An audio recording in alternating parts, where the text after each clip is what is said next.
All right, this is WHistory, episode 4, and today we're going to be talking about presidential assassinations, focusing on first Kennedy and then Abraham Lincoln as well.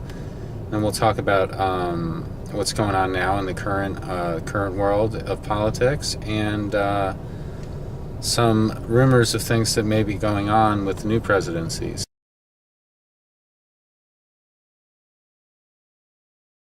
I guess we'll start with some of the reasoning behind the assassinations of Kennedy and Lincoln. A lot of people really don't understand the root of it, which was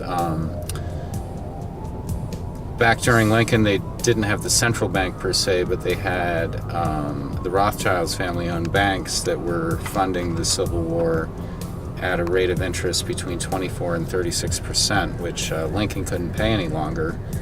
So he decided to issue a sovereign currency, which was called the greenbacks, and then I think around the 1930s is when the central banks were created by the Rothschilds all over the world. And President Kennedy decided he was going to issue an order or a bill that would outlaw the central banking systems. And again, within 6 months, he was assassinated. So it all kind of trickles down to the central banking or the banks owning a country, treating it like a corporation, and that's a real problem. And we can see that happening now with corporations being considered human beings and having all kinds of rights to lobby the politicians in this country and corrupt the system. So basically, the corruption of the system, being the way it was and is, put two presidents in a position where they were assassinated when they tried to remedy it by getting rid of the central banking or the banks owning them. Things with Lincoln was the Tsar of Russia at the time really hated the Rothschilds and the banking systems, and was lending Lincoln a hand, basically saying that if England or France intervened on the side of the South, that the Russians would go ahead and attack them, and it would be war against Russia as well. So that almost became like a world war, the Civil War. He even went ahead and stationed parts of his fleet outside of Boston and New York, and on the West Coast as well, outside of San Francisco. So this was some real stuff that was happening back then. And he was definitely assassinated for that reason, as well as Kennedy. Who did it? Yeah, that's a big conspiracy as to who did this stuff. But when you narrow it down, the Rothschilds created Israel, which then became kind of the master of the United States and other countries through the central banking. And they were able to use the Mossad and then the CIA, obviously with Kennedy, they were able to take him out of the picture. So you'll see a lot of the Bush family involved in that side of it with the CIA, the Jesuit order, which we can talk about in another episode a little bit, and then also during the Lincoln times, there really wasn't like the Bush family around or the CIA to do this stuff. So it was prior to Israel as well. So it was earlier on in their plan that they did it to Lincoln. So they used I believe it was Pinkertons or something like that. That was a group of people who were able to carry out orders from people for money, similar to like the CIA.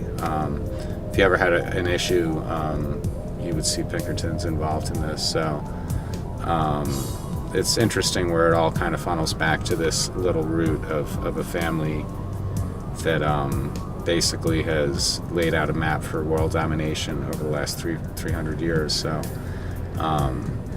it's all going according to plan now. We'll notice that in the current situation we're in, Trump was elected because he is lashing out against the Rothschilds and the New World Order. So basically, he's put himself in a position now where he's doing all kinds of executive orders, creating a lot of mayhem and problems, which is playing into the hands of the people who want to see change in this country. At the same time, there's people funding kind of a protest movement and there's some violence involved in this, and it seems like it's playing right into the hands of the NWO wanting to create destabilization in our country and around the world. A lot of protesting, and then they can install the police state. So unknowingly, Trump's kind of playing into this hand, but he did talk about outlawing the central banks as well. I've heard him say it a few times. So if he goes ahead and does that at some point, we'll see what happens. But that would take the money away from the Rothschilds. In my last episode, I talked about agorism and kind of defunding the government and the corporations in this world by not spending your money on them anymore. Kind of buying things used, doing black market stuff, buying local, and taking them out of the, boycotting all the corporations, not spending a penny, and starving them out with no money. This would be great if we could do this. In fact, I believe on February 17th, there's going to be a national strike day for everyone in America not to spend money, and kind of let them know, hey, this is one day, it's 365th of the year, but it's still, it's still a lot of money going around each day. So if we can pull that off, if people can pull that off, I know I've been posting about it a bit, but when this happens, hopefully people will get together and say, hey, our money is how we, keep funding these people and turning them into billionaires and trillionaires. So that's really the way to stop it. But unfortunately, people are kind of like sheep. They're playing into the hands of the globalists by reacting to the whole Trump thing and having the funding, the billions of dollars from the Soros and other people who want to see